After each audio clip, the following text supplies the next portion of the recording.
সংস্কার কার্যক্রম যদি সংক্ষিপ্ত আকারে করতে হয়, রাজনৈতিক দলগুলো যদি সেই পর্যায়ে গিয়ে দাঁড়ায়, তাহলে পরে আগামী ডিসেম্বর।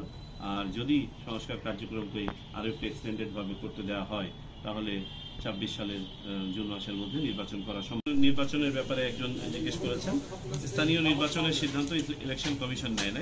আপনারা জানেন যে ইলেকশন কমিশনের সাংবিধানিক দায়িত্ব হচ্ছে জাতীয় সংসদ নির্বাচন এবং রাষ্ট্রপতি নির্বাচন অনুষ্ঠান করা।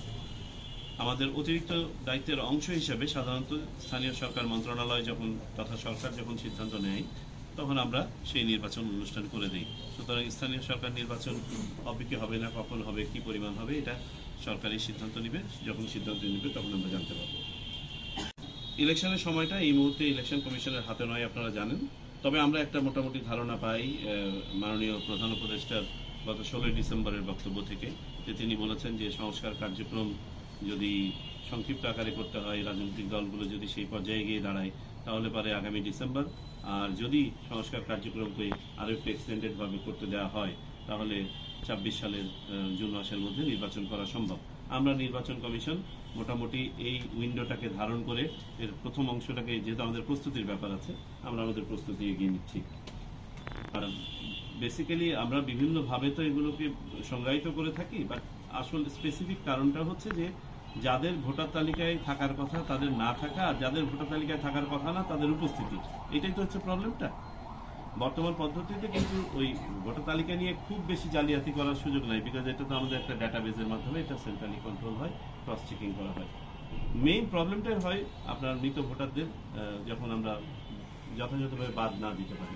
এটা যে পুরাটাই প্রতারণামূলক তাও নয়, আমাদের মানুষ অতটা সচেতন নয় যে কেউ মারা গেলে ওই অফিসে গিয়ে ফর্ম পূরণ করে মৃত্যুর সংবাদটা দেয়া। এটা একটা আমাদের সামাজিক বাস্তবতা, যে কারণে আমরা বাড়ি বাড়ি যাওয়ার এই সিদ্ধান্তটা নিয়েছি। অন্যতম কারণ হচ্ছে এই যে মৃত ভোটারদেরকে বাদ দেয়া। তো আমরা যে এখন পর্যন্ত উপাত্ত আমি যেটা দেখতে পাচ্ছি, আপনি হয়তো ছিলেন না, আমি বলেছি যে যদি এটা 1.5%ও হয়, তাহলে প্রায় 18 লক্ষ মৃত ভোটার কাটা পড়বে। আমরা দেখতে পাচ্ছি যে 1% অতিক্রম করে গেছে আরো 2-3 দিন আগেই, আমাদের যা তথ্য এই পর্যন্ত আমরা সংগ্রহ করেছি। তা আমাদের ধারণা এটা 1.5%ও হয়তো অতিক্রম করে যাবে। তো আমাদের যদি 12 কোটি ভোটার থাকে, 1.5% হলে পারে 18 লক্ষ, যদি 2% হয় 24 লক্ষ। তার মানে একটা বড় সংখ্যা। সংখ্যাটা এক্স্যাক্টলি কত হবে এটা হয়তো আজকের পরে গিয়ে আমরা যখন সব জিনিসগুলো সামারাইজ হবে তখন আমরা বলতে পারবো, বাট এটা একটা বড় সংখ্যা। আর দ্বৈত উপস্থিতি এটা আসলে খুব রেয়ার, কারণ দ্বৈত উপস্থিতি আমি এটাও এক্সপ্লেন করেছি যে যখন ক্রস ম্যাচিং এ যায়, একজনের বায়োমেট্রিক্স 100% যখন ক্রস ম্যাচিং হয়, কাউকে দ্বৈত উপস্থিতি পেলে সাথে সাথে এটা ব্লক করে দেয় এবং তার সেকেন্ড এন্ট্রিটা কেটে দেওয়া হয়। এবং আমরা দ্বৈত উপস্থিতির অন্যতম দুটো কারণ পেয়েছি। একটা হচ্ছে, এবং এটা সাময়িক ব্যাপার, আপনাদেরকে আবারও বলি, চূড়ান্ত ভোটার তালিকায় এটা থাকার সুযোগ নাই, অলমোস্ট জিরো। সামনে নির্বাচন ত্রয়োদশ জাতীয় নির্বাচনই হবে, যতক্ষণ পর্যন্ত এটা ভিন্ন কোনোভাবে কোনোখান থেকে ব্যর্থ না হয়।